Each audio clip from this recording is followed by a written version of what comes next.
What? Ooh, we're 17 to 18 seconds in. Ooh. What's going on, folks? Welcome to tonight's episode of the Running Gun Podcast.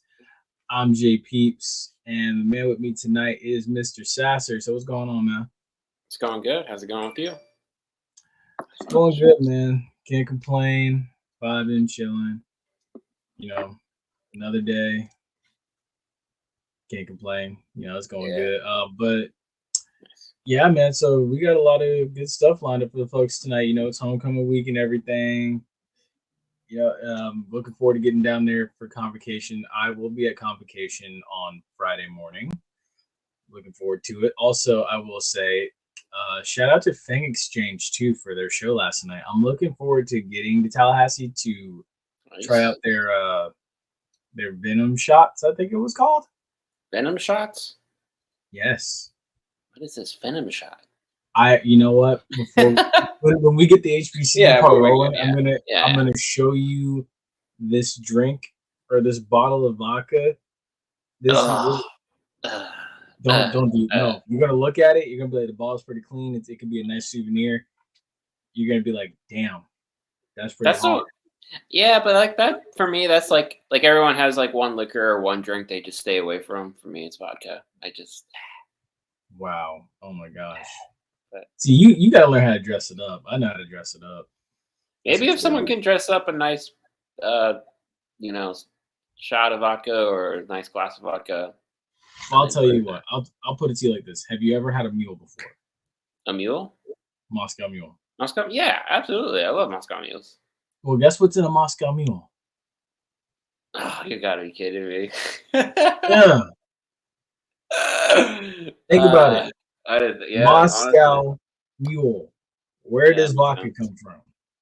Yeah, Russia.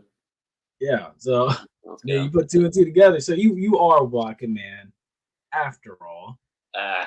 I knew I was gonna find a loophole somewhere. But all right, I'm gonna bring this up for you. We're gonna roll this intro. Make sure y'all like, share, and subscribe. Be sure to leave a comment as well tonight, and all that good stuff. We're gonna talk about it. We got Mr. Sasser until Ace shows up. If he shows up, he got stung by Yellow Jacket today, but we're hoping for the best from him. But yeah, be sure to leave a comment, like, share, and subscribe. We're gonna get into it on the other side of the intro. Don't go anywhere. Get your drink in hand. Get comfortable. And wait, let me see if I have it. Oh, here we go. Let's go.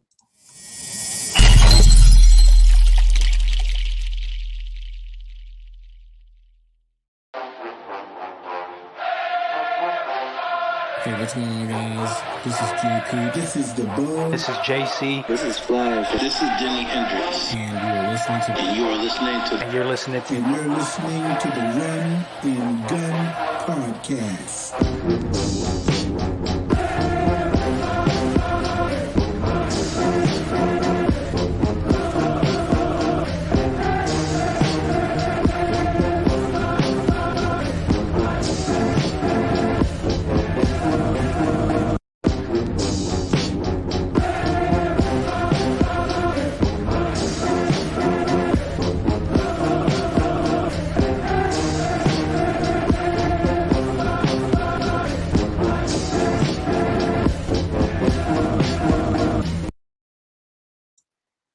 All right.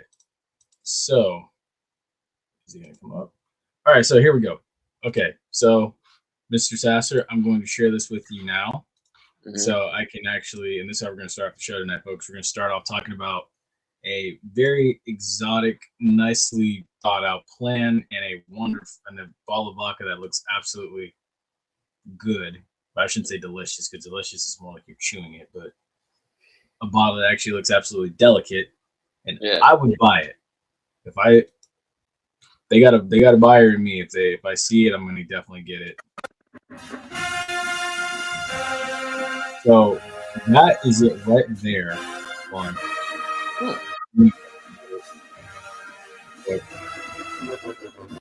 So yes, those are the bottles of vodka by Social House that are going to be given out, or I think they're going to be sold at home. I think at homecoming, and they're going to be sold online. And I think honestly, I think they said they'll have a 10 at the Florida Classic too, if I'm not mistaken. If they are watching, Bank Exchange is watching, by all means, comment and let us know. There he is. He's alive. I'm still alive. I know. Yeah, Ace, I'm hopping around on 1 foot. Oh my goodness. Oh gosh. Yeah, Ace. We were talking about giving some love to Fang Exchange here. They came out with them and Social House came out with a vodka that they are going to be, I think, selling at homecoming, and I think they're also going to be selling it at the Classic as well. And yeah, dude, it's pretty legit. I like it, honestly. I was telling Mr. Sasser here about the Venom drop shots, I think it's called. I'm definitely gonna try to get myself one this coming weekend. And then also too, we taught I showed Mr. Sasser that vodka is in a Moscow Mule. Moscow Mule, yeah. You didn't know that? I thought it would have been something like gin, honestly, or something else. There is well, I mean that's a fair assumption, I guess, but not vodka. Yeah. The Russians love a good vodka. Oh, yeah. Hey. So with this is this is NIL is an initiative space, as they stated, and we're proud to be part of the new era of HBC Athletics. So this is basically saying, like, if you buy a bottle, the money that will be bought that you'll buy it with will be used to go back to the student athletes at FAMU. And genius marketing. I like this. Genius, absolutely genius marketing. I tell you, when I see them, I'm definitely gonna try to get my hands on a bottle. So I always feel like vodka in general always has like really good sponsors, or always has like really good ads, and just they know how to like really kill it when it comes to advertisement. Yeah, I had I sent Jordan a picture of it for Friday night. Remember that drink I sent you that was in a candle? You didn't know what it was. It looked like it was in like a candle. It was like a Mother of Mary or Mary. No, it was from crap. It's from a Halloween movie, but Adam Sandler in it. I'm forgetting the name now. Oh, that's what it was based off of. I was like, I was kind of worried for him for a second, man. I was like, dang. I was like, what stuff is he drinking? But I mean, hey, the way it turned out good. He was still feeling good about himself. But with that being said, let's go ahead and dive right into it. So, FAMU's defense played its best game of the season this past weekend against Southern. Heck of a performance. Good way to be wrong. And this is one of those occasions where I'm happy to be wrong. Yeah, no, I hear you. Honestly, dude, Southern rushed for 295 yards a week ago against Alcorn, who we know Ace does not do well with Alcorn.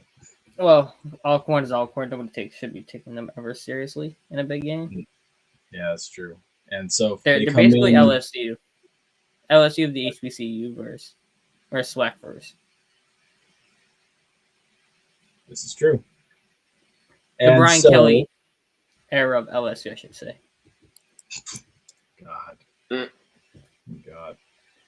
And so with that being said, it's like, so Southern rushed for 295 a week ago. They go into Bragg, and they end up being unlucky number 22 to fall inside Bragg as well. And FAMU only surrendered 2 field goals defensively. I thought it was a hell of an effort. And they had a turnover that could have gone back for a touchdown. TJ Huggins is proving to be a elite defensive back opposite of Kendall Bowler. And I like where that room is headed. And something else stood out to me this past weekend when I was in Bragg. And it was the togetherness I saw on the side. Mind you, I sit basically like 2 rows from the defensive bench. So I see things. So I'm just, me being the spectator I am, I'm mindful of my surroundings. So opening drive, Thad Franklin goes down and fumbles. And then that offense comes to the bench. Thad Franklin is away from the bench.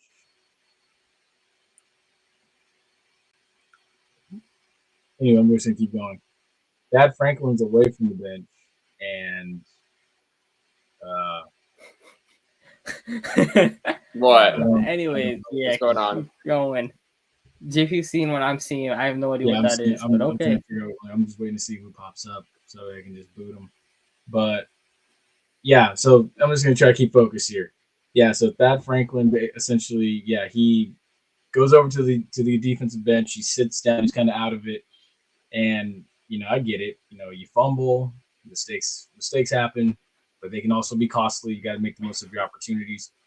And then you see Kelvin Dean come over, trying to keep him locked in, keep him focused, bring him back over to the offensive bench. As he's walking back over, that's when Jamari Gassett finally busts the game wide open with a punt return touchdown to get things started. But I will say that right there kind of helped me realize the togetherness and the camaraderie that these guys have for each other.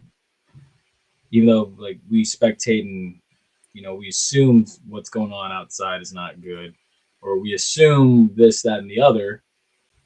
It was nice to see that. It was. And then it was also nice to see Jeremiah Pruitt get in and then get pulled out. And believe me, he was hot. He didn't want to come out. He was heated. He was pissed. Somebody in Indianapolis should take notes. As that as well. But you know something though?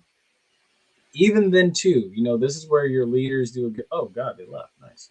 This is where your leaders do a good job of taking control of the moment, not policing what they need to police. I give credit to Alan Smith for going over to Jamari Gassett in that moment and calming him down, keeping him locked in, keeping him focused. I commend him. Those were two good things I took away from that game this past weekend. Aside from the dominance display, I mean, the other thing I'll say too is I think the offense still needs to be more consistent. Should have had 24 points at the half. To be honest, I think that game should have ended 45-6 instead of 24-6. For those that saw it.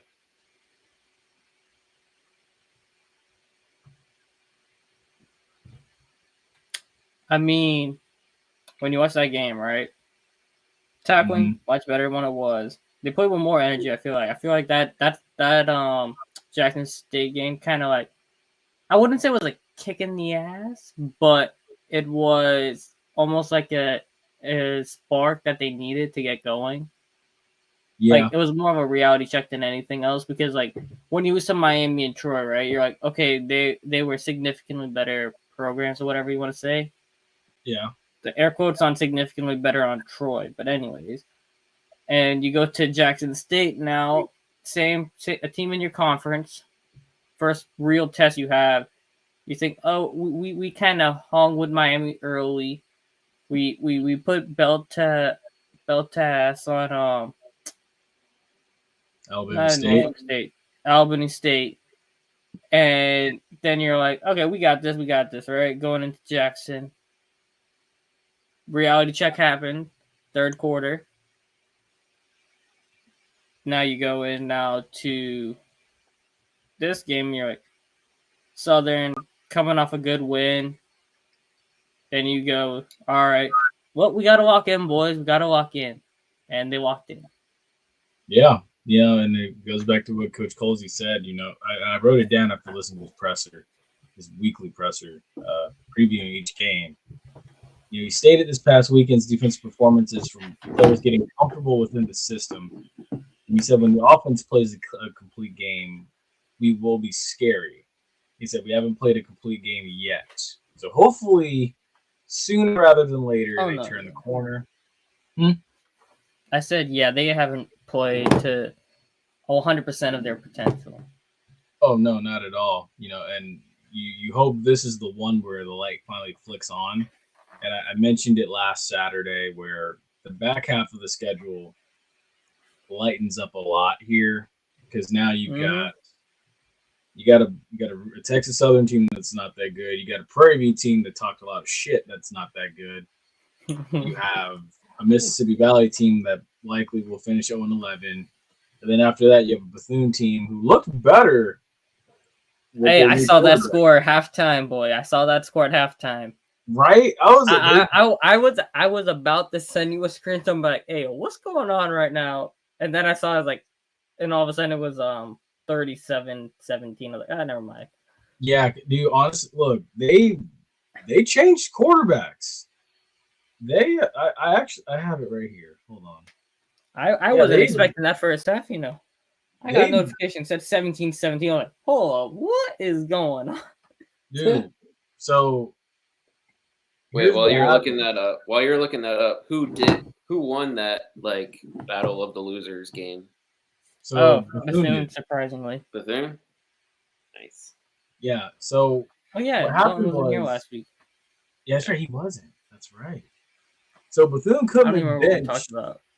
They benched their original starter. They brought in Luke Sprague, who went 15 of 23, 190 yards, 2 touchdown passes. That's not and bad. then not to mention, he had 1 carry for 2 yards on the ground. But I mean, still, he played a turnover-free game against that Jackson State team. He looked good.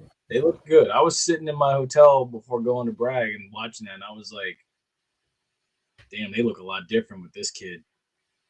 They look different. Man, they played good ball for a half. So I give credit where credit's due. So they took him out? They didn't take him out. Nah. Jackson State. They overpowered him. Yeah. They overpowered him. That's all you can say. But he played a clean game. But with that being said, yeah, the back half of the schedule is not as grueling. I think you can still beat Bethune, who will be, I think, still 1-11, and then Alabama A&M, who it will be a challenge, but I think you can beat them as well too. So the back half's not as grueling. But do you want to talk about this one that's going on tomorrow night in the MEAC? That's interesting, and I bring this to you now. Will tomorrow night's MEAC matchup be the deciding factor of who represents the conference in the Celebration Bowl? I'm talking North Carolina Central and South Carolina State. I'm going to take Central in this game, but yeah. Wait, who are the two teams? Central? North Carolina Central and South Carolina State. Currently, both sit at first and second in the MEAC race. North Carolina Central sits at 6-2, 2-0 in the conference. And South Carolina State sits at 5-2, 1-0 in the conference. And both quarterbacks are playing at a high level. Ooh. Yeah, I'm supposed to take Central. That's fair. I'm going with South Carolina State, man. I'm going with South Carolina State. I saw it, but I was like, everybody's kind of taking South Carolina State. Let's go different. And also, it's still they haven't been properly tested yet. Does that make sense? With this new coach, well, let's see. I mean, aside from FAMU, I mean, they beat the Citadel, but I mean, the Citadel what's the Citadel's record? The Citadel's currently 4-5, so they're not all that. Citadel, they pounded A&T. They beat Tennessee Tech. Put up 69 on Delaware State. I mean, I'll say this, just from seeing them firsthand in real life, South Carolina State's physical, man. They're physical, but it's like they're more athletic looking now, if that makes sense. So, I mean, that's my reason for going with South Carolina State tomorrow night. I know Mr. Sasser chose South Carolina State as well behind the scenes. But, yeah, I mean, hey, go with NC Central. I mean, honestly, I think this is going to be one of these knockdown, drag-out types of games. I mean, statistically, they both look identical. So I think we're going to see whoever flinches first, that's who's going to win. going to be a battle of last play, last possession, last drive. War of attrition. That's fair. Of attrition. So, and yeah, so with that being said, too, so the other thing that kind of reared its ugly head here was you had Texas Southern's head coach saying he felt a little disrespected being named the homecoming opponent this weekend when they traveled to Tallahassee. Yeah, Ace, there you go. So, you know, I didn't really get it. I mean, this matchup was named to the date a year out. So I don't get why there's so much hard feelings. Yeah. So those of you that are watching, somebody's got to play the game. I don't know why you're so offended. Just think of it this way: if you win, you embarrass them on their homecoming day. I don't know why you're complaining about it. Shoot. Exactly. If anything, I'm taking this as motivation. But it is what it is. I mean, I don't think they're going to win. I think FAMU's going to go in there and win. Given this number right here, it's pretty darn impressive. And a lot of these wins, a lot of those losses are in recent memory, give or take. But also, I think the most recent loss was damn near almost a decade ago. But, like, dude, it's crazy. I mean, yeah. So one thing you're going to see with Texas Southern this weekend is they are a large team, large human beings up front on the offense. That don't mean shit. You're right, and it doesn't. I think because you can be the biggest guy, but if you can't have any skill behind that, what you doing? You're just Taco Fall out there on an NBA court. Spot on. Pretty spot on. Yeah, and I remember I played with him in AAU basketball, and that was that dude would just fumble around everywhere. Yeah, Ooh. I actually did. That's a little cool tidbit. I didn't know. That is. Yeah, like so before, like probably like within high school, right around high school, like obviously I didn't make the high school team, but I still kept doing like AAU travel basketball.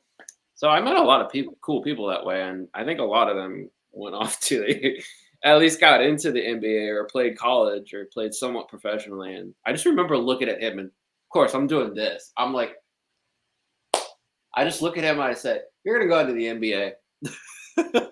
Yeah, didn't do much though. Yeah, but yeah. Still though. But you get what I mean though. Like I don't want to go too off topic. Like USF, right? Golesh, whatever. He has his issues. He said he only wants guys who match certain measurables. But like I said, you can have the biggest, the longest guys, but if they have no skill behind them, they're just bodies out there. They're not doing anything of value. I'm gonna drop a little more here. Like I don't know, this is kind of an anime one. Dragon Ball Super Goku versus Jiren, right? They had similar strengths, but what's here? Jiren knew how to use his abilities. Texas Southern, big, bold thing. They don't know how to use the abilities in the head and in the body to control to finite stuff.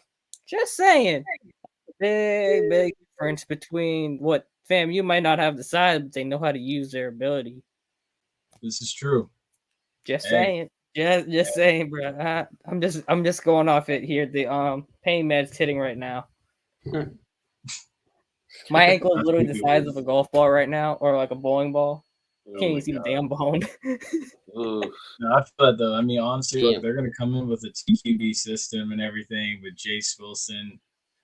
When does a 2QB system ever work? Exactly. They always say when you have two QBs, you have none.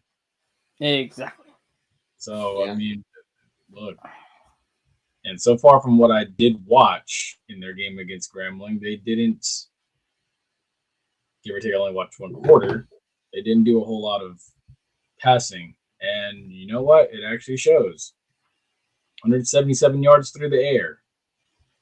This isn't much of a passing team. So if I'm paying you, your defense is being served another gift on the platter. So your run defense is going to answer the bell. They are 3-4 right now. 2-2 in the conference. Who have they beat? They beat Grambling last 14-43 to Jackson State. Okay, They beat Grambling, Whoopee, and Prairie View, both dog crap. I'm not moved. Yeah, I'm gonna have a nice prediction here coming up when we get to the end. This is gonna be a belt to ass type prediction.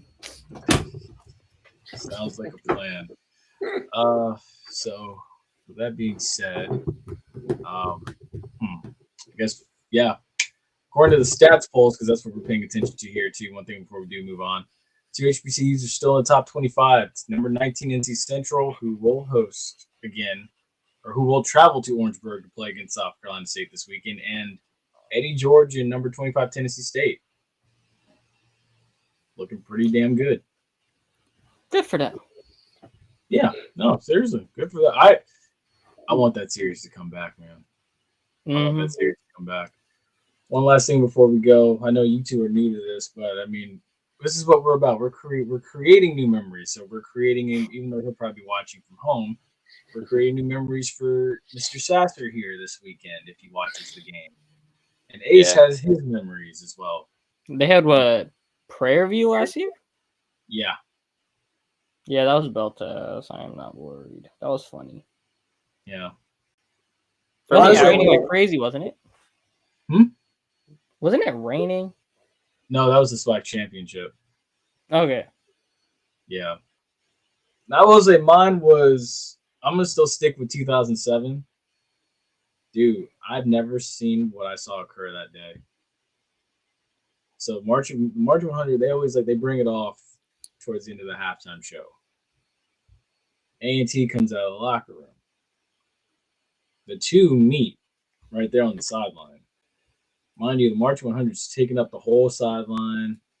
They're not moving. A&T's not moving. It looks like it's about to come to blows. March 100 goes around A&T. And then it's just you just see people throwing stuff at A&T, like the crowd's just throwing water bottles. Damn. Everything that they had. Just throwing everything at them. And so A&T goes back in the locker room for 2 hours, it felt like.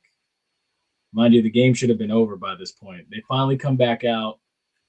Referees finally come back out. This game gets played. This game didn't end till this game started at 3 o'clock. This game didn't end until probably about 10 o'clock at night. Damn. That's how intense that was. That's how, dude, that was the craziest homecoming game I've ever been to. Don't think we'll get that this weekend, but again, that still stands as the craziest occurrence I've ever seen before. Yeah. I can't say I have a memory, or I honestly have never been to a game, but honestly, I will say this, that marching band, that they bring the swag, the spirit, everything. I always look to the fans, you look to the players, the coaches, management for in sports, but you got to look to the fans too as well, because they bring it too. So I think FAMU has, they have a good following as far as fan base, and then that marching band is just, they're killer. They're killer. Folks, I tried to get, back in high school, Mr. Sasser here to go to FAMU band camp.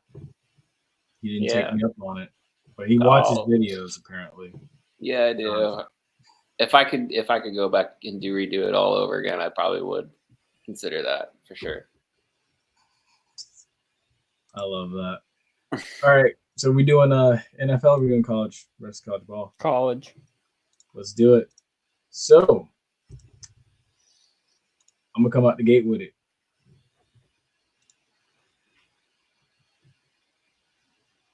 Man, them ain't going to no Atlanta, Texas. Well, shit. You know what? Never mind. Hey, these are the two of the top 3 teams in the SEC right now. Bro, I just can't get behind A&M. Not with a dude named Blackman as a quarterback. Yeah. Texas A&M for me is just, I don't know.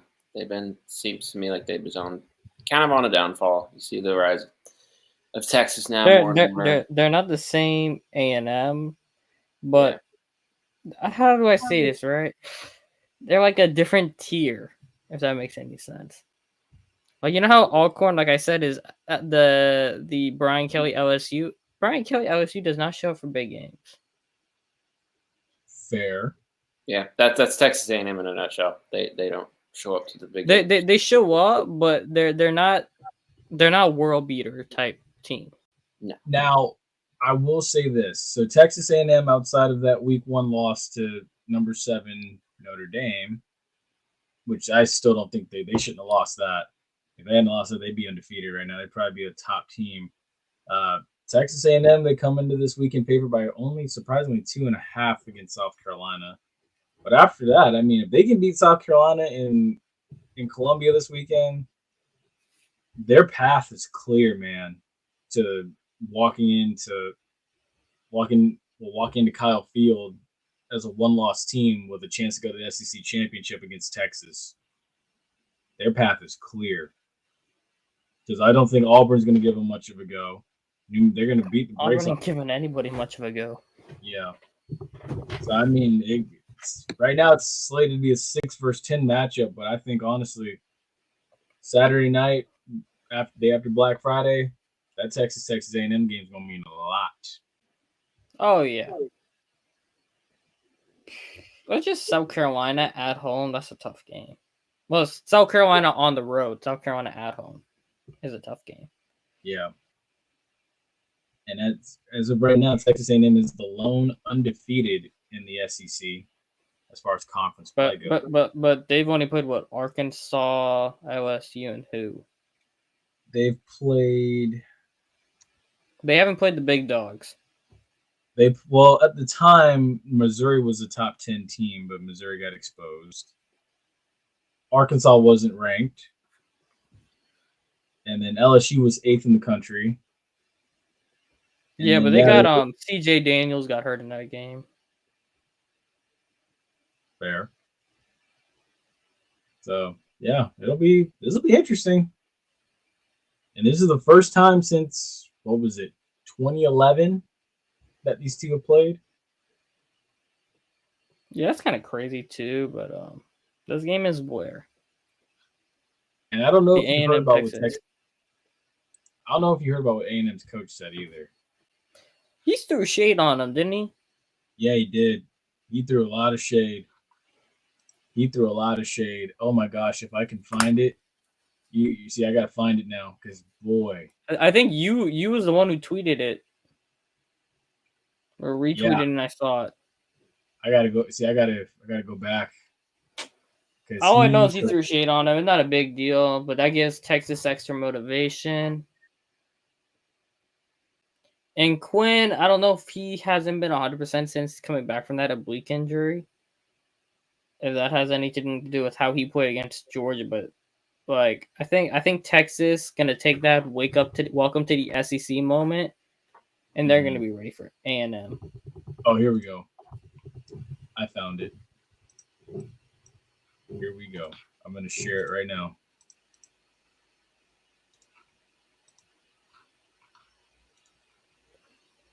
Are we ready? Yeah, we're ready.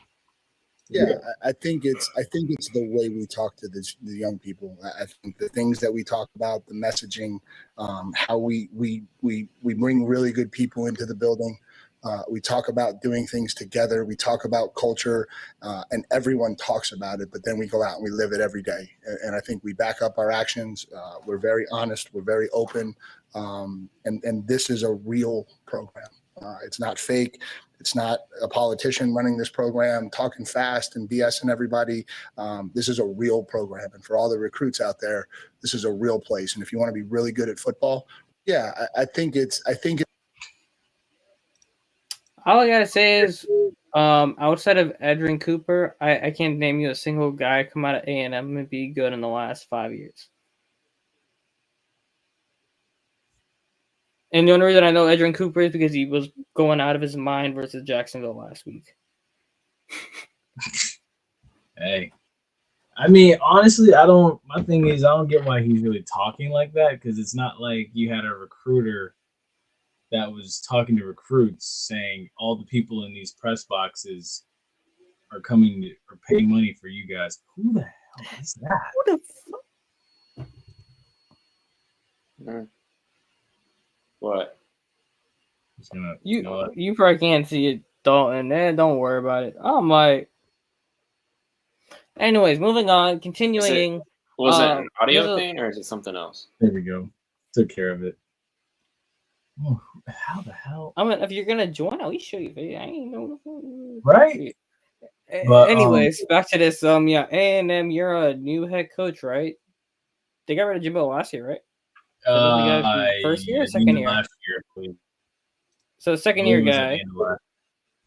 Haven't really won anything. Talking like you had a real program and whatnot. Texas was legit in the college football playoffs last year. Last time Texas A&M was there was I have no idea. My brain's kind of forgetting all that information. It's not last time who was there? A&M. They never made the playoff. Yeah, exactly. I can't remember why they've been in there. So I don't know what A&M be talking about. Shoot. Yeah, so his last Jimbo Fisher's last year at Texas A&M was last year. Yeah, so this guy's first year head coach, and he's trying to talk all this nonsense.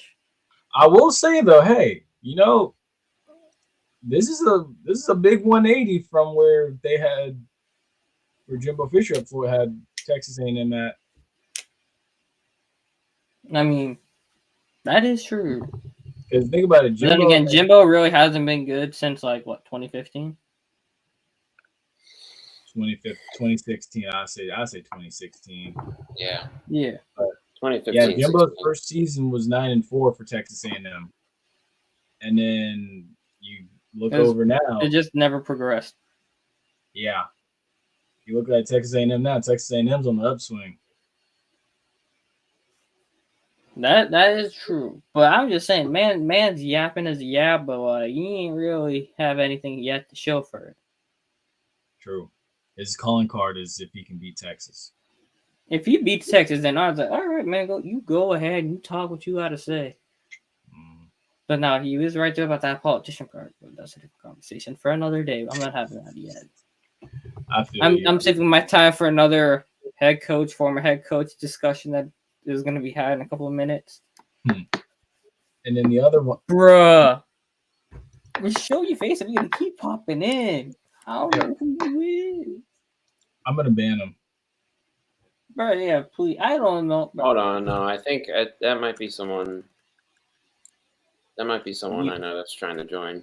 I tried sending them a link, the link that you sent, that you always send me, Jordan. So if there's another link, and send me a different link. Oh, I mean, you can just send them a link on on Twitter or on Twitter, Facebook Live. Twitter or Facebook Live. Okay. Yeah. That would make more sense. I'm like, bro, what?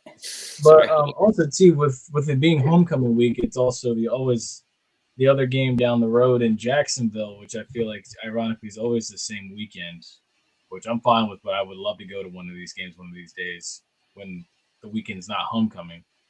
But the world's largest, and we can call it this without getting in trouble, the world's largest outdoor cocktail party is taking place in Jacksonville. Between Georgia and Florida. Game. I'm not worried. Honestly, look, I was actually talking to a Florida fan about this earlier, or yesterday, actually. They probably like, I believe we will win.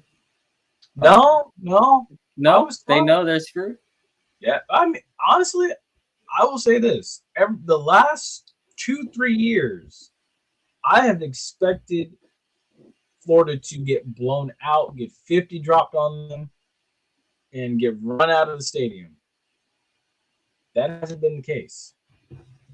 That is true. They always hang around. I just I feel like Georgia, since they lost to Alabama, they've been a little bit more motivated. Yeah, what was it Kirby Smart said? Our intent was to hunt. Mm-hmm. Yeah. So that means and since that Alabama Georgia game, the other team's been kind of lacking. Yeah. And honestly, no, they did beat the brakes off of Missouri, but then again, Missouri's not that great. True, they're proving it each and every week.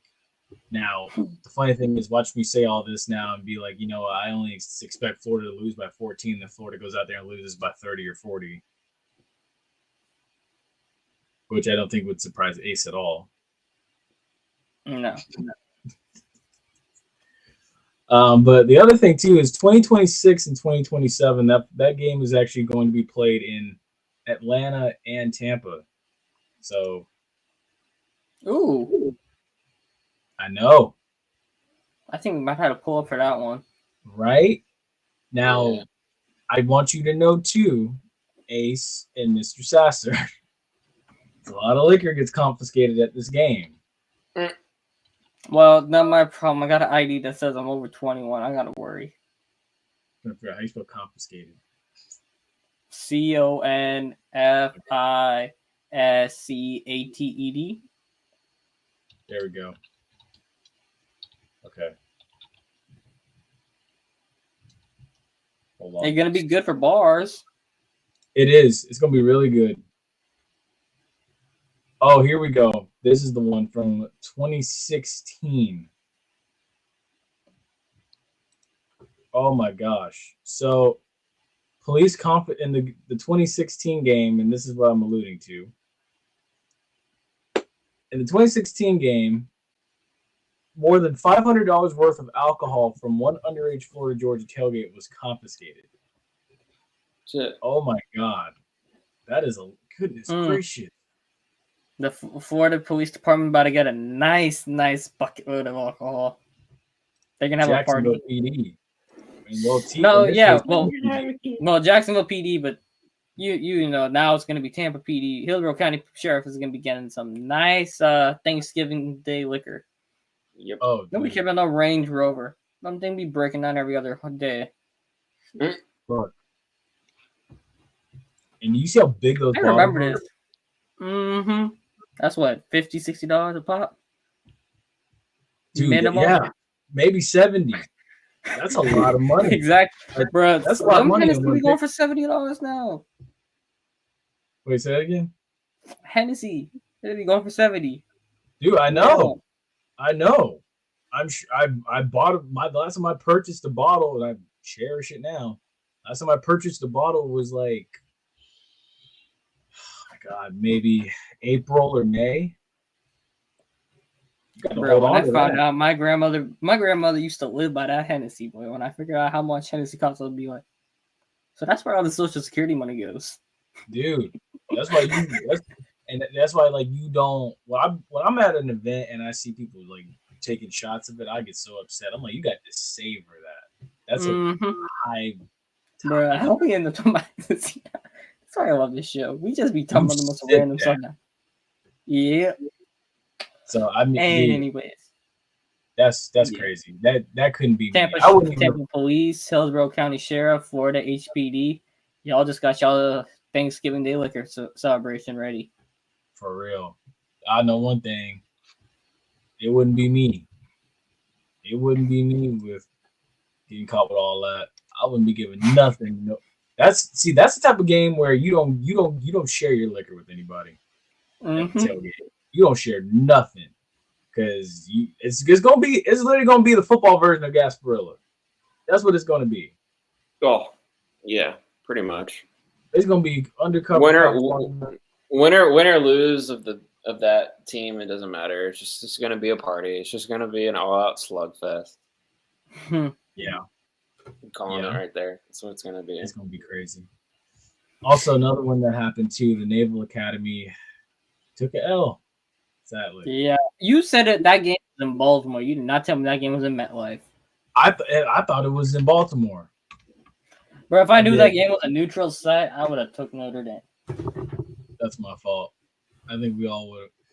Man, dang, it was disappointing to see. I was really rooting for the Naval Academy.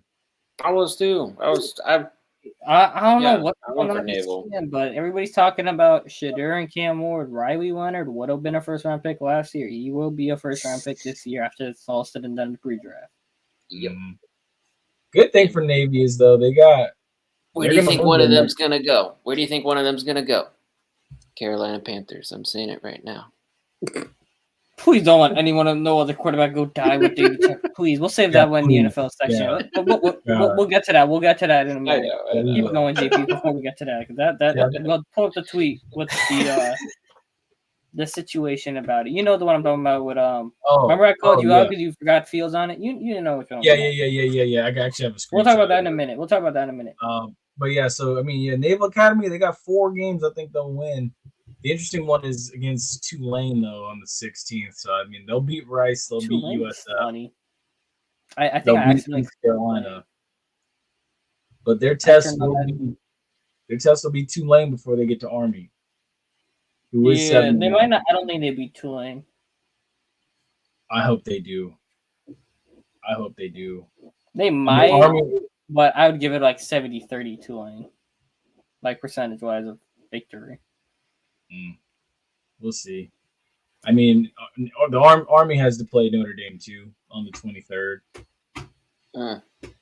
So we'll see how it goes down.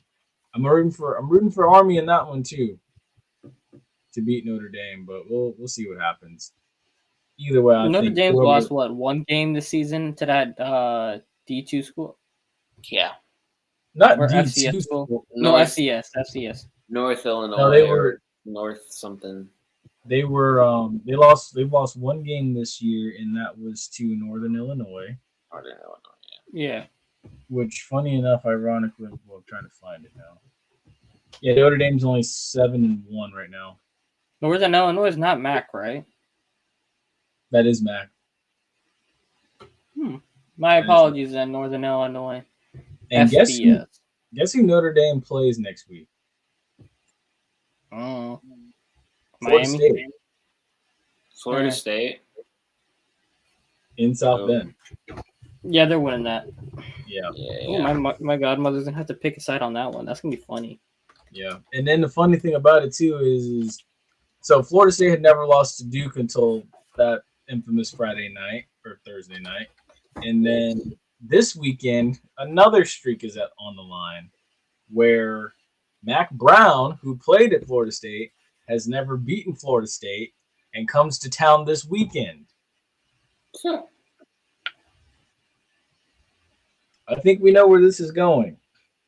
I think we know where Florida State's going to. Essentially, this season, their season's already over. So. Oh yeah, dude, it's sad over. to say, but yeah, they can't dig themselves out of this hole. Yeah, I mean, I'm telling you. Let me ask you this one, right? Let me ask you this one. If you were a booster for Florida State, are you paying that $60 million buyout? I would find the wealthiest boosters I can that are willing to cough up this money collectively as a group. I would, but first, while also knowing, I would make sure I know that we have the money. I'm putting the money together, making sure we know we have it right now. And at the same time, too, I'm making a phone call out to Boulder, Colorado. I would agree with that. I am saying, you know what? You gotta let bygones be bygones. Give him whatever he wants. You have a football only facility that's going to be built soon. You're back in a recruiting hotbed. You have all the support. You got the if that man goes to FSU, he's pulling every single top prospect in the state of Florida. Exactly. Florida State will. He will pull the entire prospect bed under South Florida out from underneath Miami. Yeah, I know exactly. And I will say that's one thing the University of Miami and Florida do not want to see happen. If Florida State can somehow, and I'm gonna be real, Florida State's gonna have to do it. Get on your knees, apologize to that man for the things that you've said, the things that you've done, burning his jersey because he took Travis Hunter away from you. Plead, give him what he wants. Take him to the finest steakhouse in Tallahassee. Throw the biggest bag you can at him. And until he ensures that he is for sure coming, don't make it public, keep it quiet. And then once you're for sure that he's coming, then you pay Mike Norvell's buyout. Because, I mean, to be the head coach of Florida State, knowing that he was one of those diehard Bobby Bowden guys, one of those diehard Mickey Andrews guys, like, dude, if he had with the talent of Colorado, if he even had that in Tallahassee right now, he'd be a minimum of 1-loss team right now, 1 or 2-loss team right now. I would also add into that whole thing. When you look at Mike Norvell's record without Jordan Travis, it is god awful. Yeah. And like if you saw this man get dropped 63-0 against Georgia? Yeah, 63-3 by Georgia. Yeah, 63-3 to Georgia without Jordan Travis. You saw them barely beat Florida. You should have seen that. Okay, maybe we shouldn't give this man such a massive contract. But you did. Kind of sucking with him. And if you can pull that move off to get Mr. Prime in town, I'm saying this now. Prime gonna go to the FBS Power 5. He will be a Power 5 coach next season. Shedeur gonna be a top 5 pick. Travis gonna be a top 5 pick. Mm-hmm. Doors wide open for him to leave. He's made his name. He's already ranked right now. He's 23? I believe he's number 23 right now. I believe so. 1-loss Colorado team right now. 2-loss. Good. They're actually 23rd right now. 2-loss. Huh? 23rd. 23rd. Yeah, and you got a possibility of making the Big 12 championship game there. The man's guaranteed a Power 5 school job. Yeah. Like a big time Power 5 school job. Yeah. No, I agree. You have to. You have to do something if you're Florida State. You can't afford to just sit on the sidelines like this anymore. I get it. Some people are going to say, man, they're going to go broke trying to chase after Dion. To hell with it. You got to say, damn the torpedoes. You got to. And I know I was a little more lenient with Mike Norvell about how many months was that? A month or two ago? Yeah. But I mean, dude, honestly, look, Florida State's. I've never in my lifetime, not even under Will Taggart, seen Florida State this bad. Florida State is literally staring 1-11 in the face. Yep. And the beautiful thing about today's climate. Sad part, I would say the worst part about it is like you could try to blame the quarterback of DJ Uiagalelei, but like they switch quarterbacks and the team has its own issues beside quarterback position. Yeah, no, guys can't catch. It's just not good. You got strength and conditioning coaches flexing at Duke players on the sideline, which hate to admit, I know that heard through the grapevine, but I mean, like, come on, the culture has to change, dude. It has to, and that's why I say if I'm Florida State, you got to do it now. I'd be on the phone with him now, honestly. And if I don't know what the tampering laws are on that. I'm not sure either, but if you can, I'd be on the phone with him now. And if you are able to get him in some way, shape, or form, Mickey Andrews has to be some type of consultant on that staff too. Understandable too. Yeah. But that being said, let's go ahead and run through the games of the week. Yes. So, oh my gosh, I didn't even geez. Now I got to go get it real quick. Hold on. Very good. While you're looking that up, I just want to point out I thought that was such a stupid ass close game the week before with the Alabama-Tennessee game. I thought that game was like, in my opinion, I know I picked Tennessee, but I really thought Alabama was going to walk away with that. And then I was like, looking at Alabama and their sideline, I'm like, you could have had it. Believe me, I think we all did. We all thought Alabama had to do some soul searching after that game. Yeah. They did. Well, they bounced back this week, though. Yeah, they did. All right, there we go. Linked out. All right, so here we are. With this week's slate, we only have 9 because we already picked the Thursday night MEAC game between South Carolina State and North Carolina Central in Orangeburg. So, with this being said, now let's go ahead and really James Franklin hasn't beat top 10 team in what, 10 games. He's lost like 10 games against top teams. Hasn't beat Ohio State or Michigan. And Ryan Day's lost like 5 straight or whatever. But yeah, give me that Walker Howard revenge game. And also Drew Allers kind of banged up. Is this the Nittany Lions whiteout game? Or whiteout game? I think it, but it's high noon. But I think it is a whiteout. Yeah. That game should have been prime time. It should have, honestly, but to this week's slate, it should have been prime time. I agree. I don't know why, but I'm going to go in favor of the Nittany Lions. with you, Mr. I'm going to go with the Nittany Lions. I'm gonna still stick to the Ohio State guns on that one.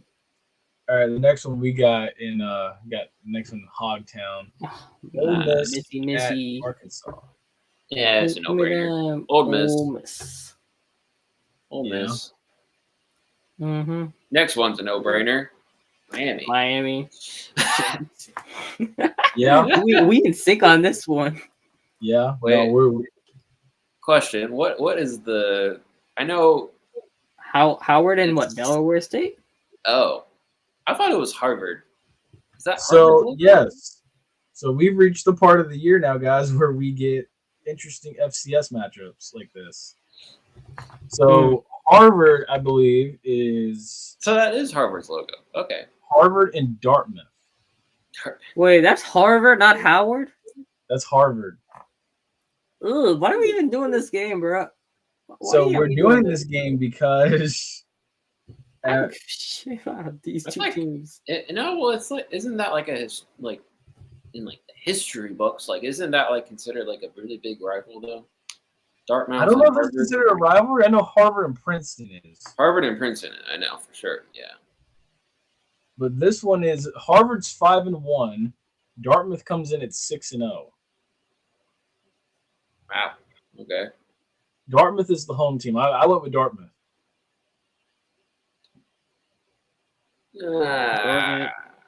Sure. Yeah, Dartmouth. Hmm. Whatever you want to call it. Iowa State. Yep. Went to their Iowa State. Oregon. Yeah. Georgia. FAMU. SMU. I love how that threw everybody for a doozy. Yeah. That I'm with Ace there on all those. I follow exactly Ace's. Oregon, Georgia, FAMU, Mustangs. Did I say it in the super disinterested voice because we know they're not going to be close? Oh, he went with the Mustangs? I thought he would have picked Pitt.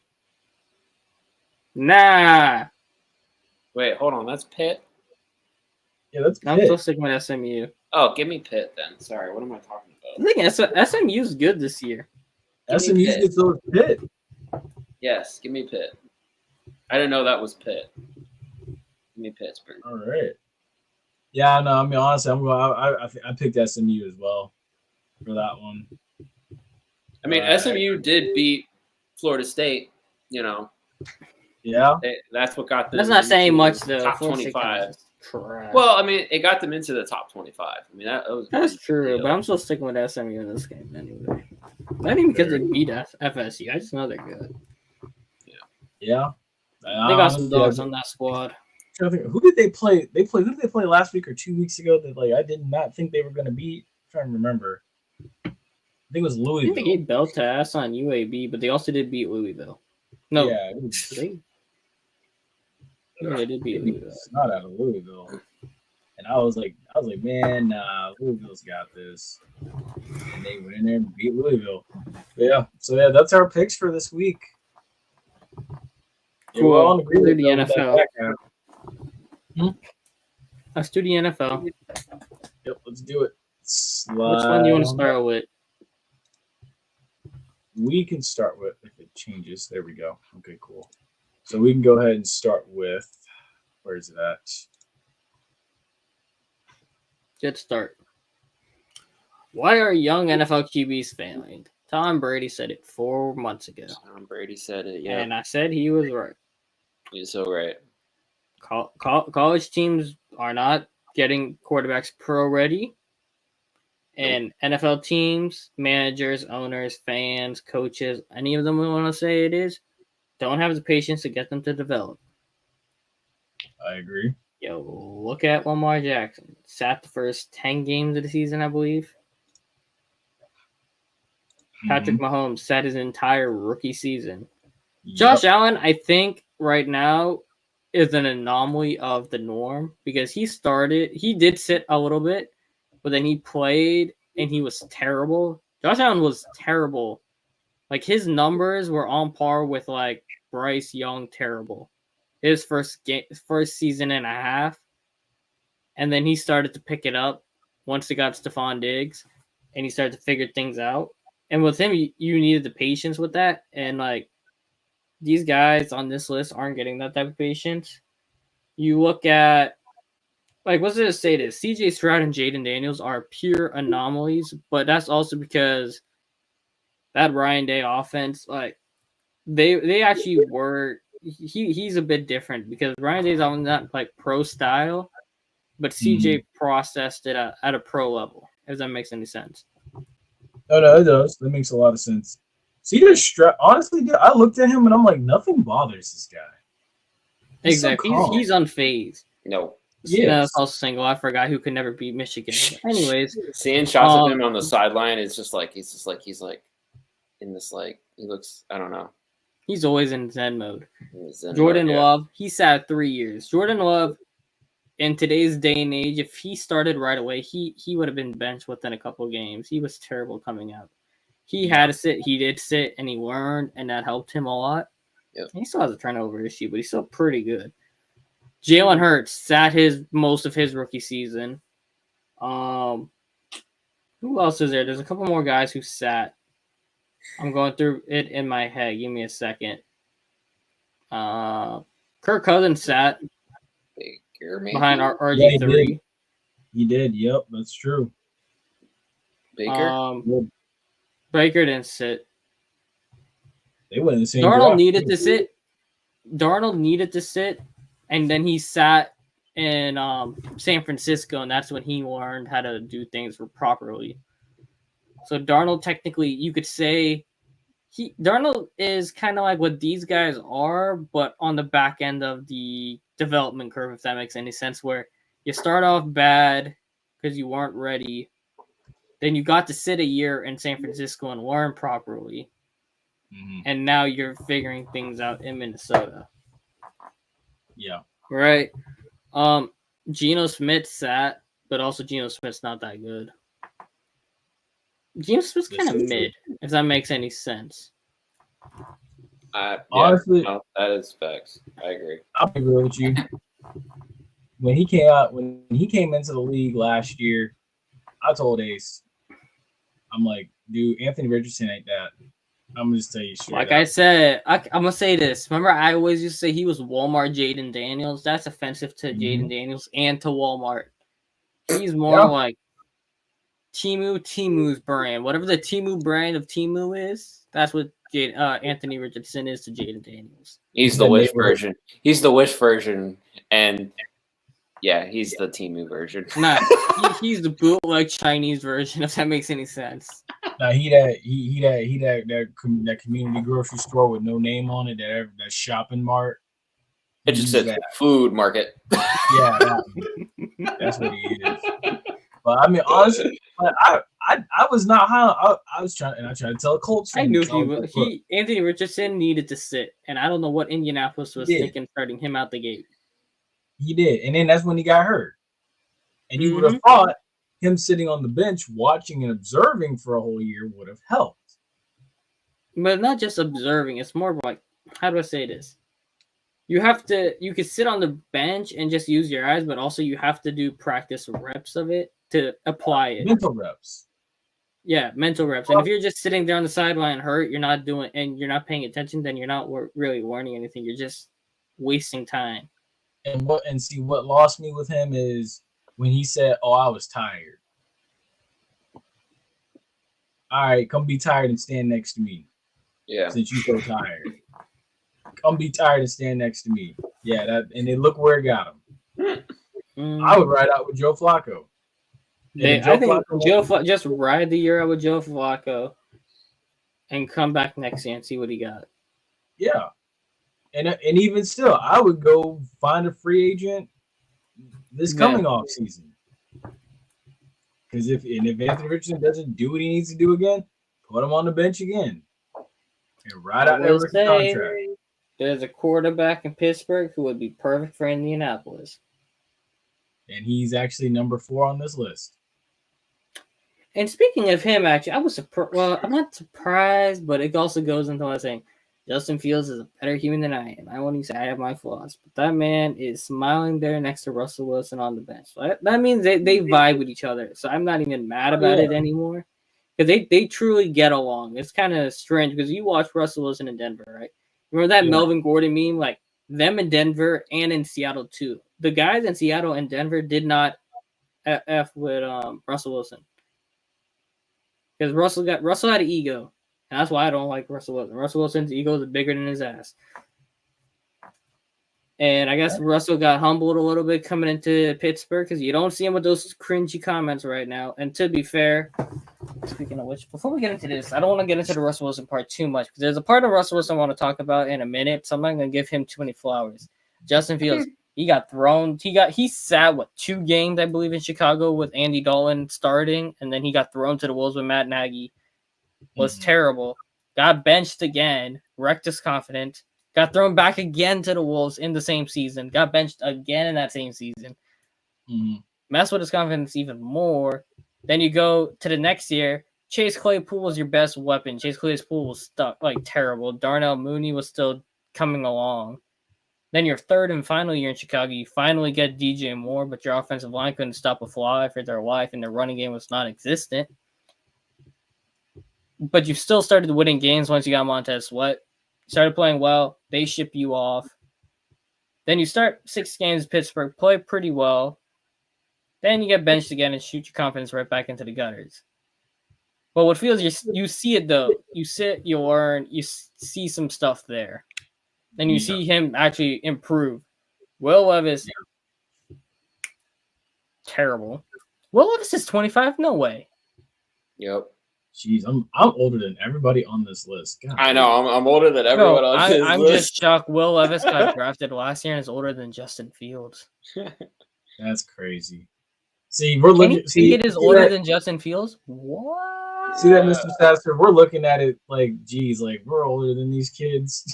Yeah, I'm still younger than all. That's why. Imagine if like the only we could say senior quarterback that's still playing is Aaron Rodgers. Joe Flacco. Don't be Joe Flacco. Yeah. I don't know who else, but yeah. Honestly, I mean, Joe Flacco wants to put in his retirement papers, but Anthony Richardson's so inept. Joe Flacco can't. I will say this. I mean, look at when they. I think was it the Browns that called him up and was like, "Hey, we need you." Yeah. I will say this.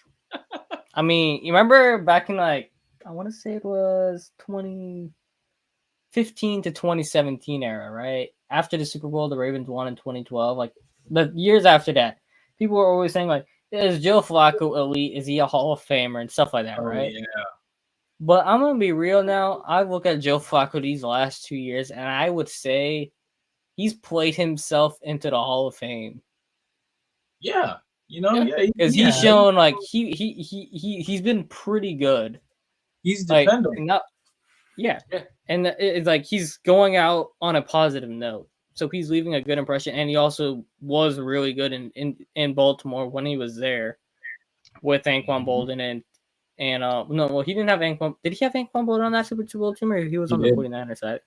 He did. Yeah, Bolden. I don't think he had Steve Smith yet. No, Steve Smith wasn't there yet. He had Steve Smith at the end of his Baltimore time. But you get what I'm saying though, right? Joe Flacco, he was still good in Baltimore. He's proving now. He took a terrible Cleveland team to the playoffs last year, and now he probably is going to take Indianapolis to the playoffs. Yeah, right now if the season ended today, they'd be in. And speaking of which, also too, point something out to show you that he is Hall of Fame worthy. Super Bowl champion, Super Bowl MVP, NFL Comeback Player of the Year. passing touchdowns in a single postseason, 11 in 2012. Tied for that record, by the way. Trying to see who is he tied with. Oh, no, it doesn't say. But, yeah, single record for most touchdowns in a postseason. And in his career, 44,652 passing yards, 84.5% passer rating, 61.6 completion percentage right now. So I mean, honestly, I think he's a Hall of Famer. He may not have all the crazy numbers and stuff, but he, in my opinion, I think he's a Hall of Famer.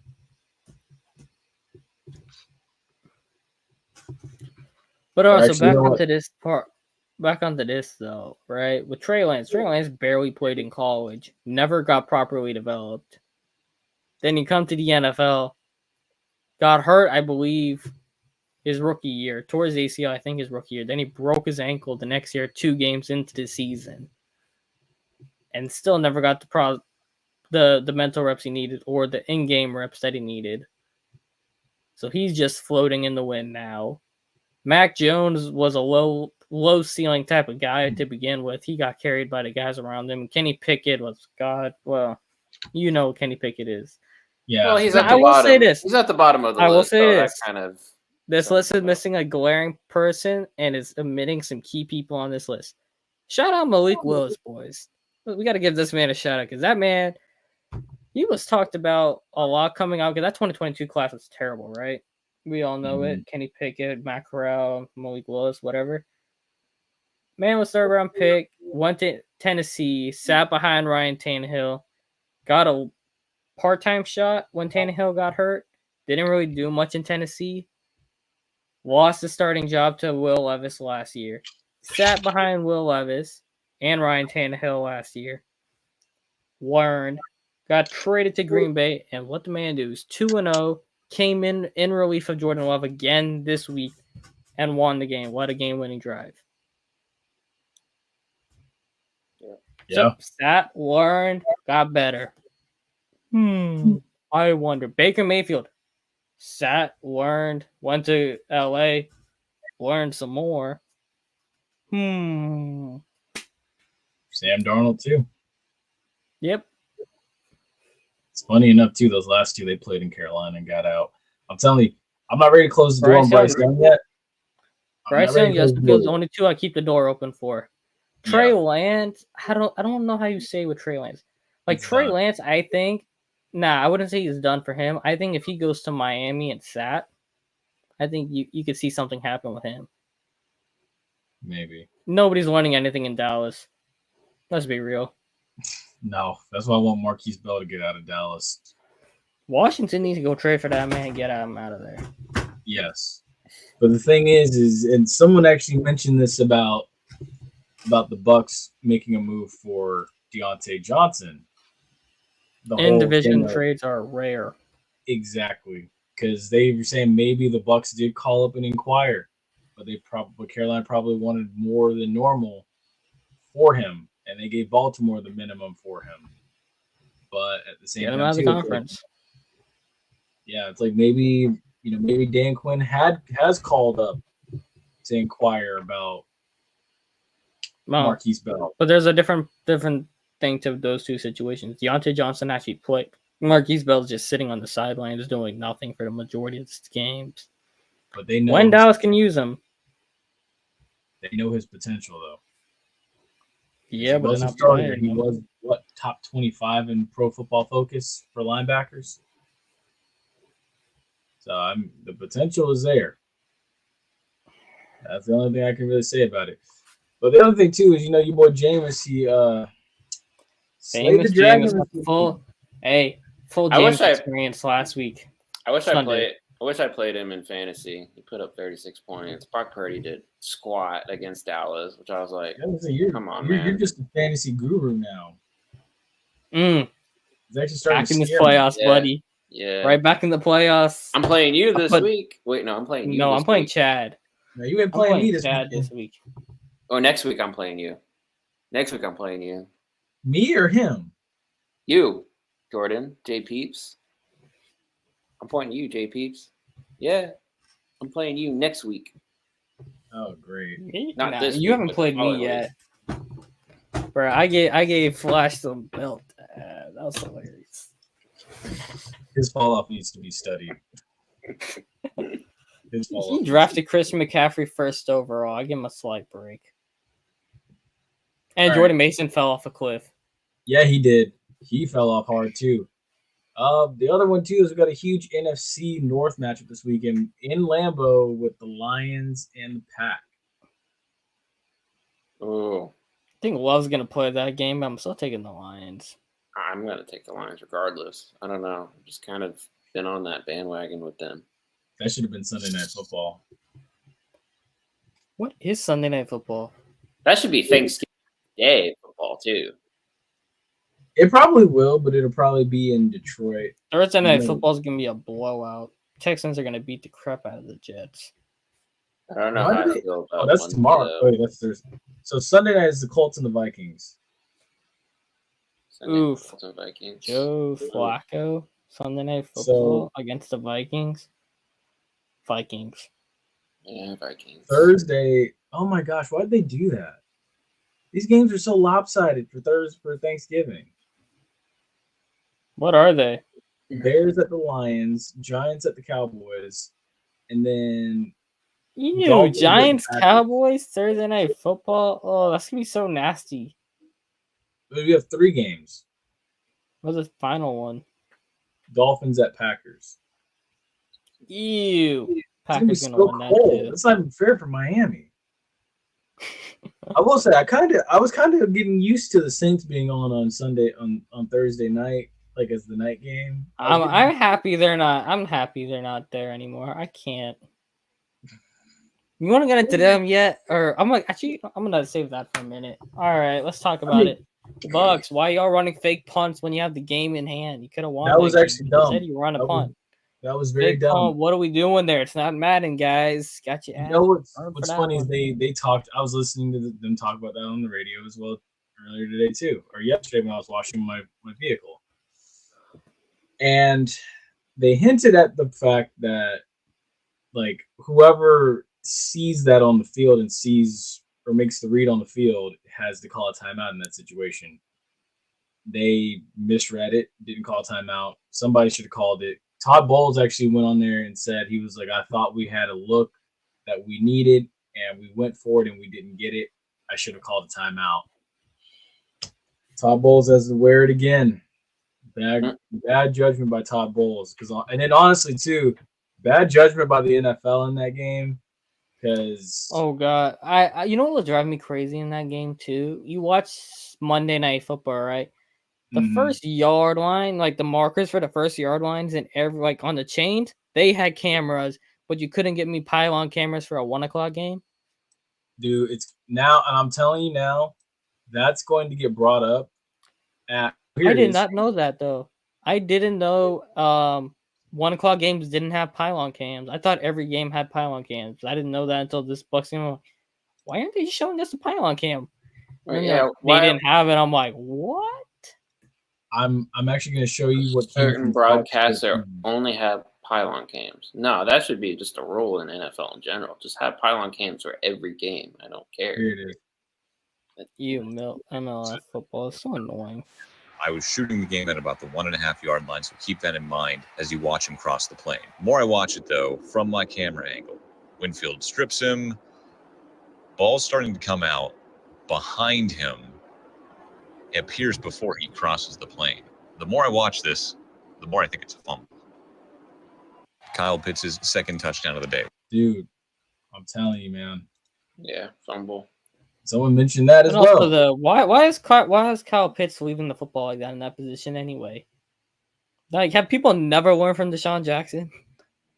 Dude, I don't get. Dude, it's crazy. It's shame on the ball carrier.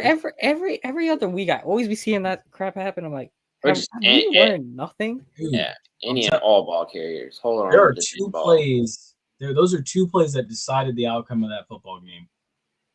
That missed fumble and the fake punt. Those 2 plays, if those 2 plays are called the way they're supposed to be called, the Bucks may win that game.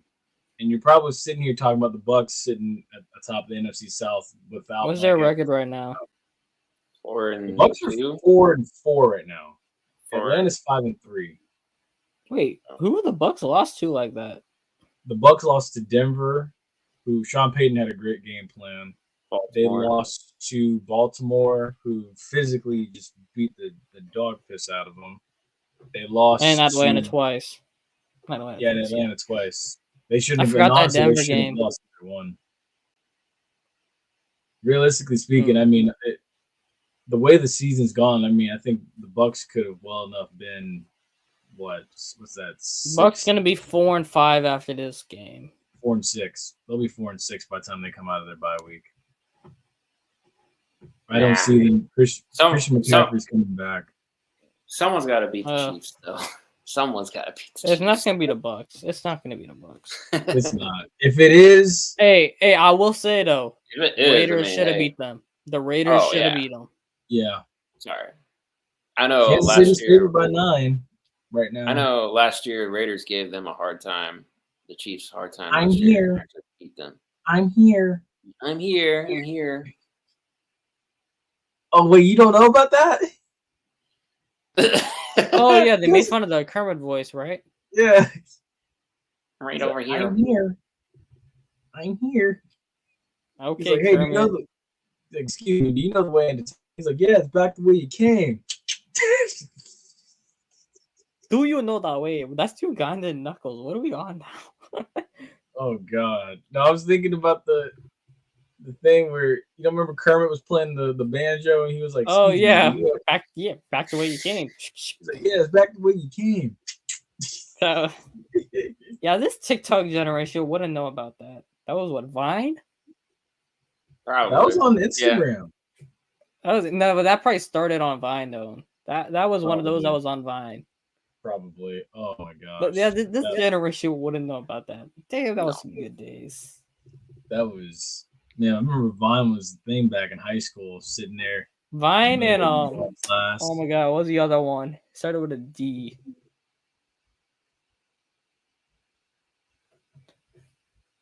Yeah, there was another one. It was Vine and there was another one. I'm forgetting the name of it. I just remember Vine and iFunny. That's what I I remember. remember. iFunny. I remember I had iFunny. My brain will come back to it in a minute. Yeah. Anyways, back to the first off topic again. So yeah. These picks. No. We have to have one with a rant first. We have a rant to go into. Let me find Go it. ahead. I want to rant about All the right. Saints. Yeah. I have to find it first. Actually, you know what? Let's go into the picks and then I'll do the while I find it. Right. Let's do the picks while I find it.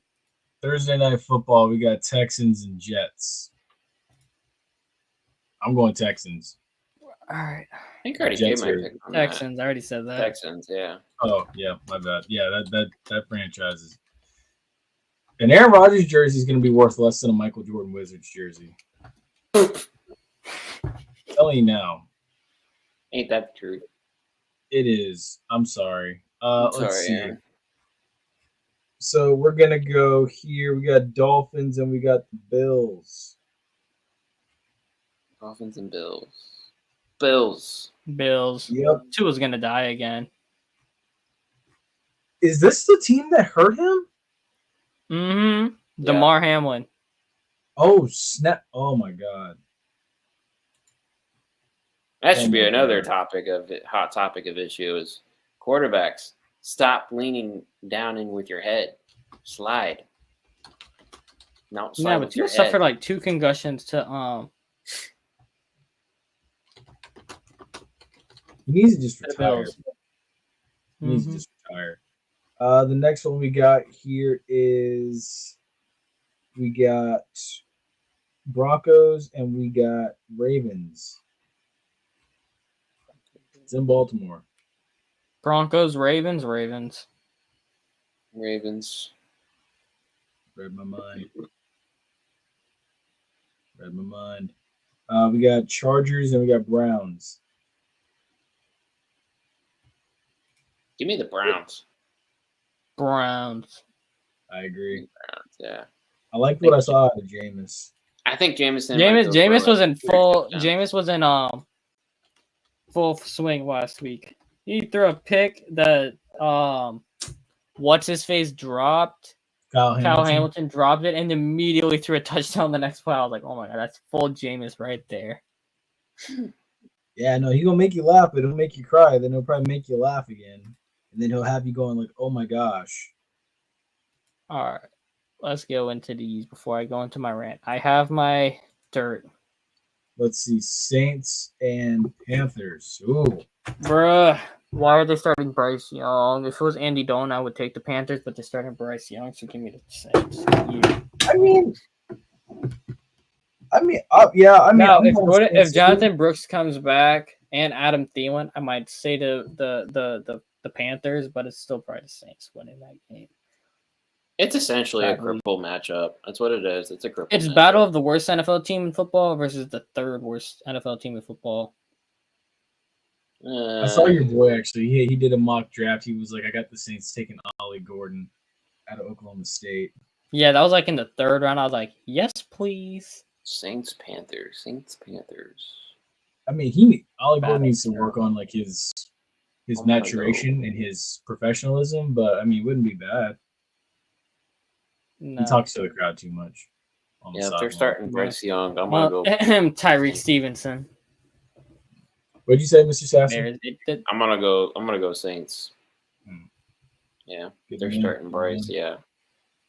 We got Raiders and Bengals. Bengals. Same. Likewise. Raiders. Ooh. I knew he was going to say that. I knew really? he was going to say Why? that. Why did you know I was going to say that? Huh? Why? Oh, no. It just seemed like your type of response. I don't know. Something about the Raiders, man. I think they know how to win some good battles. They just need to finish strong. That's what they need to do. They just can't finish strong. It's true. They can't. Let's see here. We have the Commanders and we have the Giants. Commanders. Come on. Commies. Yep. I agree. I 100% agree. We got Cowboys and we got Falcons. I'm rooting for the Cowboys, honestly. Falcons. Yeah, Falcons. Yeah. Sadly. Yeah, because Micah Parsons isn't playing. Mm-mm. Jesus. Oh, God. Yep, definitely. Yeah. This is gonna be one for the old Falcons there. Rooting for the Cowboys still, but I mean, hopefully they don't disappoint me this time around, but we'll see. All right, we got Titans and we got Patriots. Patriots. Ugh, another cripples matchup. Titans and Patriots. Titans. I don't know. I don't know. Interesting. Okay, so yeah, got it. Okay. Here we go. Where's this at? Okay, switching to the 4:00 games now. We have the Bears and we have the Cardinals. Cards. I would agree. Definitely going Cardinals for this one. Bears, Cardinals, yeah. Good choice. The next one is the Kelly Greens are actually back out this weekend. Jaguars at Eagles. Eagles.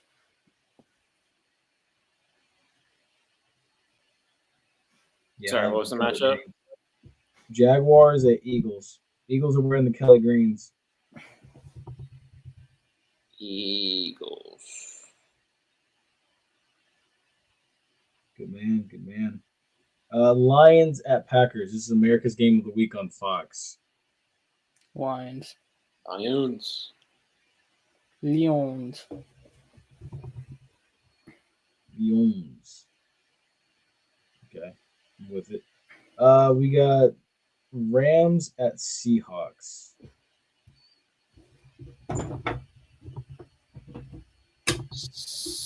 Seahawks. Same, going Seahawks. Who is it? Rams, Seahawks? Yeah. Rams. Wow. Okay.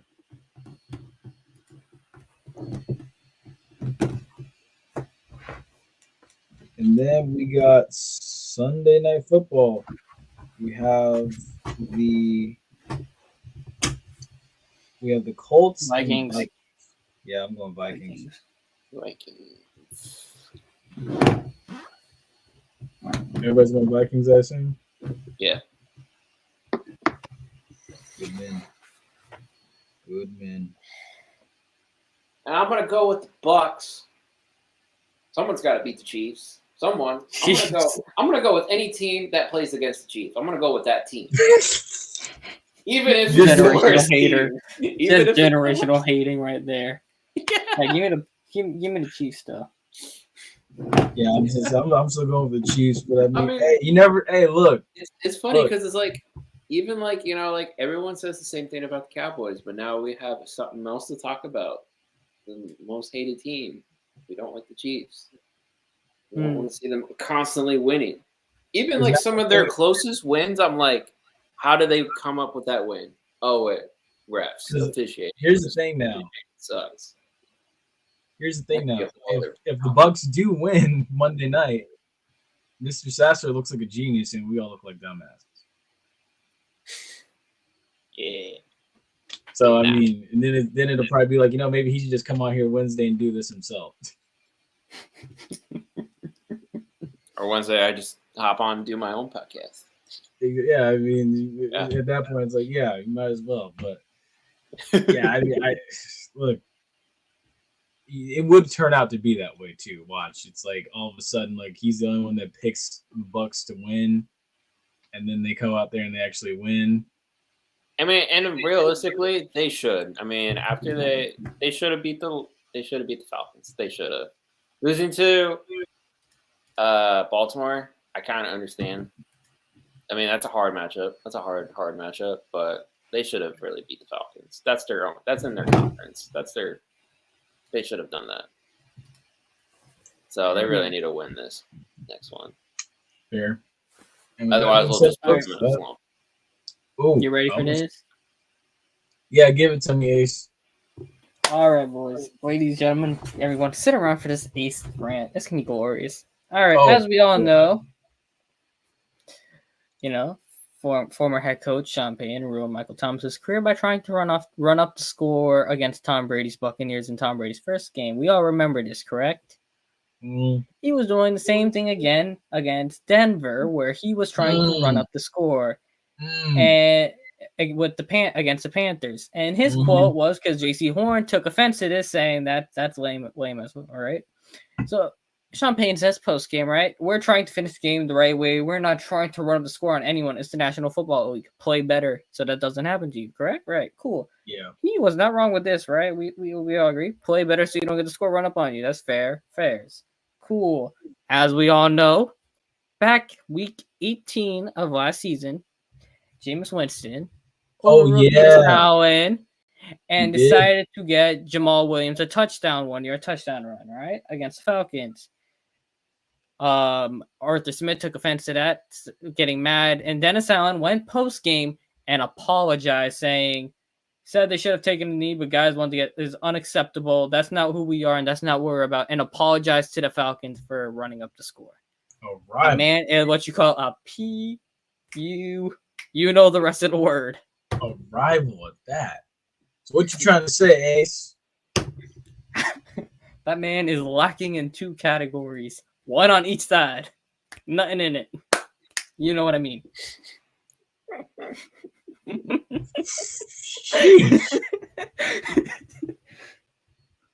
Golly. All right. Man said he had a meeting with the team captains last night. He said the vibes were good. My friend, you is 2-6. The vibes should not be good in that building. I don't know who think the vibes should be good in that building. You are 2-6, lost 6 straight. I don't give a damn who you is. If you was a man wanted to win and you're a competitor, the vibe better not be no all good in there. Do not get me started. All right, thank you very much. The rant is over. I don't have anything else to say because they're a bunch of dumbasses who refuse to fire a jackass. So what are we gonna do about it? Jesus. All right. Well, I have 2 closing thoughts. I wanna get off my head too, real quick. Go ahead. So there's a podcast that I listen to. It's called 32 Pasta Podcast. Shout out to them. It's all about NHL, everything about NHL. There's an episode on there called Reporting to Training Camp. And in that episode, Jeff and Elliot talk about how some organizations accept losing, but you have to lose to win. So in that podcast, they talk about strategic losing. Do you think that is played out in tanking? Yeah, like That's is that a like really nice way of saying tanking? Yeah. Okay, in hockey, tanking makes more sense than in, let's say, the NBA. Because the probability of hitting on a superstar because tanking is a lottery-based system for both the NBA and NHL, right? But the probability of hitting a superstar level talent, because you're not guaranteed the number 1 overall pick if you tank, right? You're guaranteed top 5, I believe, or top 7 at best.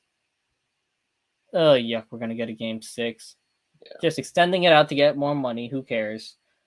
Screw both of them teams. Back to Los Angeles. Yeah, they're going to cool, that works out for everybody. That way I can win at home. Anyways, back to my point.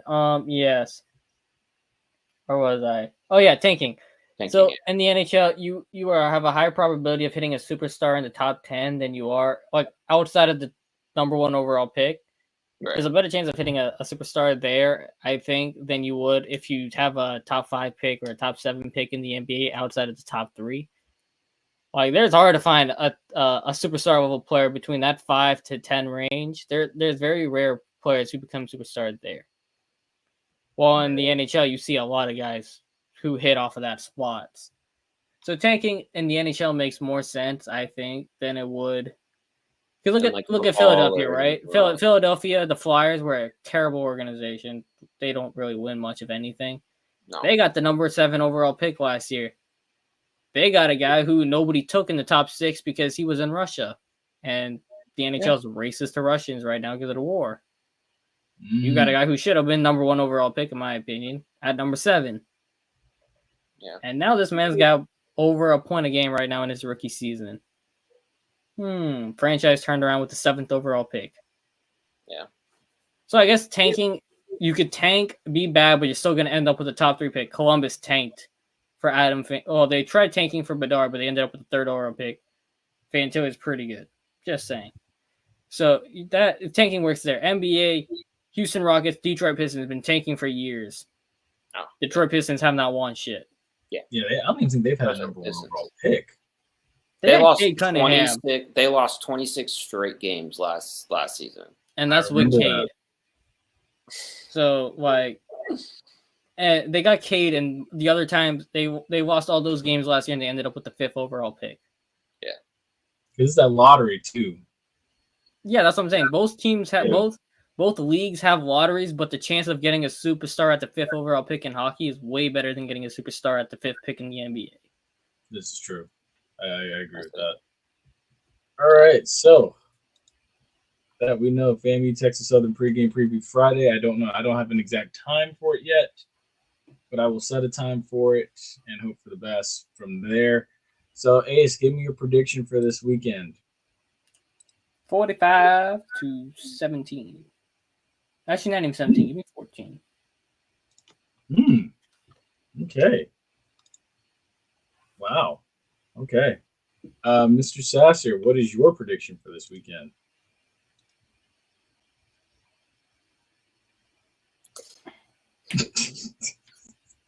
What is so funny? 52-7. Ooh. Wow. Okay. Belt. That's not a belt. That's a whip. Yeah. Bam. That's that Big Bang Theory whip. Nah, I'm not saying what I was saying. I was about to say that's the one they use on Jesus. Yeah, don't say that. Oh my god. Jeez. Damn. Okay. 52-7. My gosh, you guys are. I don't know. You guys are trying. I love the predictions. I love the predictions, but yeah, I don't know. You guys are at every at bat. You guys are swinging like Aaron Judge. I'm here just trying to get on base. Oh yeah, no, swinging like Aaron Judge, but we just keep missing. Call me Freddie Freeman. I don't miss. I'm just kidding. I'm on a little cold streak right now. You got screwed around last week. Dude, Freddie Freeman's a beast. Oh my god. I just want to say I've had it in my head, but it's so crazy though. Freddie Freeman wouldn't even be a Dodger if his agent didn't screw him over. I read something differently. All I remember reading is that they said the agent didn't say how much the Braves came back and offered. And he would have stayed with the Braves if not for that. I read something where it was like, like stalled negotiations and stuff. And like the Braves gave the ultimatum and they ended up pulling offers off the table. See, that's what I never understood with teams. Why do you let your face of your franchise walk on ultimatums and stuff like that? Now, in the Stamkos case, that's a different story because Stamkos was terrible on 5-on-5. So the money he wanted, he was not worth that. So I understood letting Stamkos walk. You got to think, too, it's like a deal could have been negotiated some way, somehow, because there's no salary cap in baseball. It's just based off the payroll. And come to find out, like two of the top payrolls in baseball just so happen to be playing tonight for a World Series. Yeah. Well, baseball is always about who's got the biggest payroll, basically. Exactly, which is why you see the Yankees have won over the course of history 27. I never liked that about baseball. And they've always been at like the top of the leaderboard in the NL? No, AL. American League. Yeah, AL. Mm-hmm. Yeah, that's also part of the reason why it's been so hard for the Rays to get there. Because I mean, you always see the Yankees and Boston, and it's like, yeah, exactly. Just makes me I hate them. And the Rays got that cheap ass running the show over there. Stewie boy got no stadium now, so you gotta pay up somehow for you guys. Yeah, he better he better break ground on it tomorrow. And I feel like the only thing I don't like though about it is the man paid one dude and he turned out to be a pedophile. Yeah, I know that was crazy. And now the man refused to pay anybody the entire time. Pays one dude and he turns out to be. I know, it's crazy. You got to think about all the dudes that came through that team: Rocco Baldelli, Carlos Pena, Carl Crawford, BJ Upton, David Sale, Chris Archer, Kevin Jake Kiermaier. Rizzi. Chris Archer. I didn't think Chris Archer was all that, to be real with you. He was all right. He wasn't great. You said said BJ Upton, right? Sean Rodriguez, Chris Dickinson, Evan Longoria. Yeah. Kevin Kiermaier. Yeah. Well, a little bit more recent, but yeah. Yeah. I mean, you had what's Randy. his name? Randy Rosarina. Randy. Brett Phillips, the dude who was he was from right over there. Yeah. David Price, not David Sale. David Price. Yeah, David Price. That was another one. Yeah, see, it was so many good players. Oh, and G-Man Troy. Oh, yeah, G-Man, bro, that man was a goat. Yeah, it was so many good players, man. And honestly, like I was willing to make the drive over there to go see all those guys. And then they blew up the team. Yeah, no, it's crazy. And then a hurricane blew off the Took the top off. Hey, we got to take the top off Tropicana, guys, for our game. Not what I meant. As baseball should be played outdoors, but honestly, that's probably the coolest concept is to have baseball to be indoor or maybe outdoor. Maybe they should renovate it to be. The next stadium's going to be. Well, I think Yeah, Open the it, new close stadium is it. going to be retractable. Yeah. It's gonna have to. They should do it like how the Mercedes-Benz Stadium is in Atlanta, with the top being able to open and Yeah. close so you get sunlight in Yeah. there. That's Yeah. how it should be. Yeah. But they did say, thankfully, the Rays that were in the Rays tank, they are safely stowed away at the aquarium.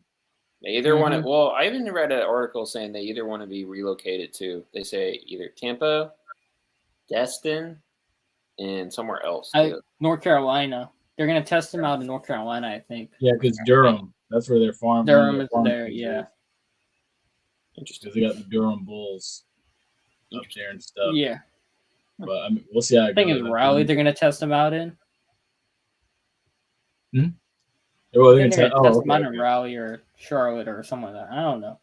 Yeah, it's gonna be interesting. Anyways, that should take us to the end. That We have does. no movie hot topics to bring back. That does. Ace, Happy go homecoming rest your ankle. Yes, Yeah. Mr. Sasser, happy homecoming week.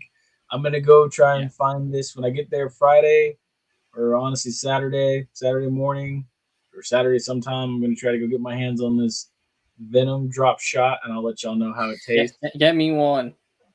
You know what? Just get one for everybody here. Yeah, bring one for everybody. You know what? Actually, what I can do is because these Hit a bottles- like down below, guys, and that's how many shots Jordan's gonna do. Oh my god! Just kidding. Oh my I god! I'm Kill kidding. this I'm man. kidding. Don't do that, please. Next thing you know, the For every comment like section is is how many lights bottles up. he'll buy.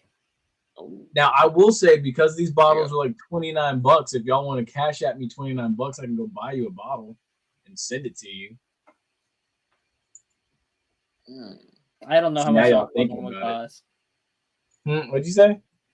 I said I don't know how much a normal bottle costs. I A could just normal go bottle BJ's probably make Grey costs Goose. about like $40. Yeah, but I could always go BJ's or Costco and buy a whole set.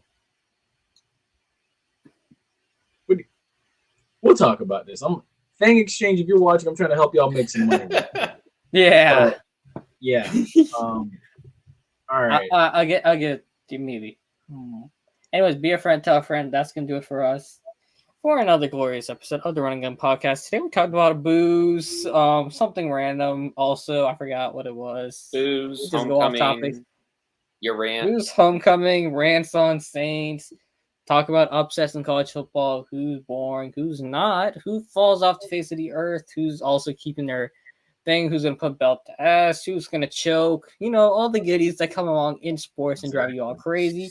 And as always, guys, be a friend, tell a friend, like, share, subscribe. Do not give up till it's over, because you're gonna end up like a fool like Tyreek Stevenson. And don't forget to shoot your shots. Yeah, what was that you always said? Shots are shots that need to be Shots shot. that need to be shot. Shot for shot. Yeah, Except there you go, Tyreek right Stevenson's there. a dumb who was shooting on who wasn't shooting the shot he needed to be and put a man on a man and a Hail Mary because he was too busy chirping. All right, let's wrap this up because I'm hungry. All Stay right. focused. Take care, stay safe, stay blessed. We'll see you Friday. They'll see you Wednesday. Good night.